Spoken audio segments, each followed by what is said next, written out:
Projet lancé en 2008 par la ville de Clisson, la médiathèque Geneviève Couteau, nom de l'artiste peintre, graphiste, illustratrice et écrivain clissonnais ayant parcouru le monde, a pu s'ouvrir au public. Situé à proximité de la place Jacques-Demy, ce nouvel équipement d'une surface de 720 mètres carrés au rez-de-chaussée est un projet mûrement réfléchi. Avant de savoir que cette médiathèque a cette forme, cette emprise, ces surfaces, il y a eu tout un travail préalable d'étude de cet îlot de centre-ville, derrière la rue des Halles et du côté de la place des Douves, pour effectivement comprendre ce qui se passe à cet endroit-là, quelle est l'évolution récente de cet îlot et redynamiser cet îlot. Un bâtiment qui a pour optique aussi de parfaitement s'insérer dans le tissu urbain et de s'insérer dans cette échelle. Dans le hall d'entrée, vous serez accueillis par un espace convivial avec un distributeur de boissons, des revues et magazines en libre consultation, la banque de prêts et enfin dans le hall, une boîte de retour pour pouvoir rendre les livres ou autres documents en dehors des heures d'ouverture. Dans la salle de lecture, vous pourrez profiter de l'ensemble des collections et de la presse. Un coin jeunesse est à disposition d'un public allant de la petite enfance à l'adolescence. Vous trouverez également des fonds musique et cinéma avec CD et DVD. Une salle d'animation est prévue pour un usage polyvalent où vous pourrez rencontrer les auteurs, assister à des lectures, des débats, mais aussi des petits spectacles ou concerts. Les bénévoles issus de la bibliothèque clissonnaise sont associés au fonctionnement de cette nouvelle médiathèque. Les bénévoles étaient associés au projet de la médiathèque depuis le début, en comité de pilotage auquel je participais. Depuis que la directrice est nommée, c'est-à-dire depuis plus d'1 an, elle a travaillé avec nous.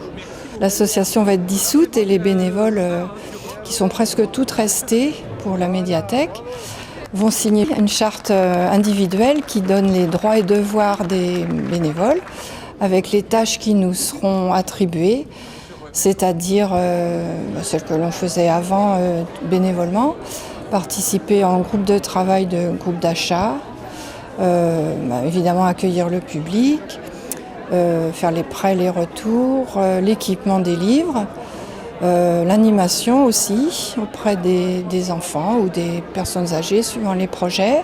Un personnel professionnel et qualifié sera au service des usagers.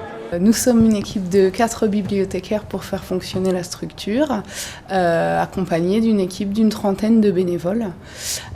Au niveau des abonnements, donc, il y aura possibilité pour les familles comme pour les individus de s'abonner à la médiathèque pour une durée d'1 an, ce qui donnera accès à l'emprunt de 8 documents, donc des livres, des CD, des DVD, mais aussi des revues. Nous aurons aussi une offre en matière de collection numérique et la presse du jour sera consultable sur place. Nous aurons un point de consultation d'Internet et puis nous serons sur une ouverture les mardis, les mercredis, les vendredis et les samedis à une hauteur de 17h30 par semaine. Une médiathèque, c'est aussi des animations permettant l'échange culturel. Toute la programmation culturelle de la ville sera construite en partenariat avec la médiathèque, c'est évident, d'une part. Déjà, il y a un certain nombre d'activités qui sont déjà projetées, entre autres avec le 7 parties. Il y a aussi la quinzaine européenne, cette année autour des Pays-Bas. Et de même, la médiathèque accueillera des animations autour de cet événement. D'autres animations sont prévues en coordination avec le service culturel de la ville. Donc ensuite, il y aura le Parvis qui accueillera aussi des animations et qui sera forcément un écho à ce qui se passe à la médiathèque. D'autre part, à chaque fois qu'il y aura une animation construite avec la ville et la médiathèque, on essaiera qu'il y ait des fonds de la médiathèque qui soient mis en valeur aussi par rapport au spectacle qu'on apportera au sein de la médiathèque.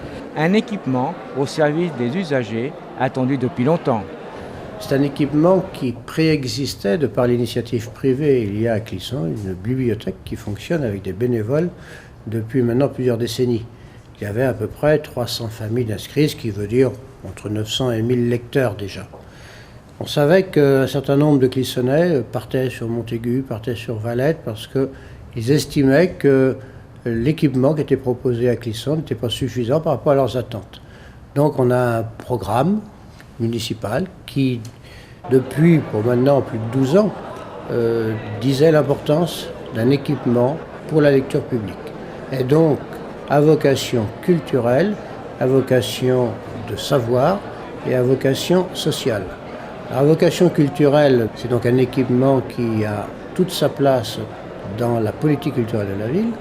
C'est un équipement qui vient pour permettre aux jeunes, les scolaires, les lycéens, mais aux moins jeunes, eh bien, de conforter leurs connaissances avec effectivement des livres savants et puis aussi des fois des livres rares, parce qu'on va avoir le fonds documentaire de la Garenne-le-Mot, et ce fonds documentaire, aujourd'hui, peu de Clissonnais en ont connaissance et ont vu les ouvrages. Donc on aura là sûrement une source de curiosité pour tous ceux qui s'intéressent à l'histoire et au patrimoine.